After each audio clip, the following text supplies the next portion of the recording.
पंतप्रधान मोदींकडून गोली का बदला मिसाईल से। उपमुख्यमंत्री शिंदे यांनी भारतीय लष्कराच्या कारवाईचं कौतुक केलं। शिंदेंकडून भारतीय जवान आणि पंतप्रधान नरेंद्र मोदी यांचे आभार मानण्यात आले।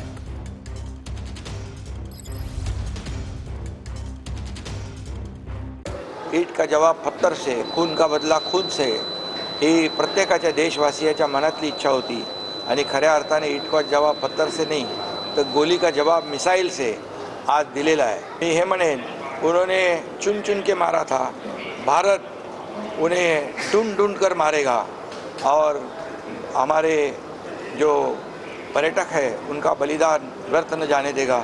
असं एक आज जे काही जशास तसं उत्तर आपल्या देशातल्या जवानांनी दिलेलं आहे आणि म्हणून मी पुन्हा एकदा भारतीय जवानांना आणि प्रधानमंत्री नरेंद्र मोदीजींना धन्यवाद देतो, त्यांचं अभिनंदन करतो।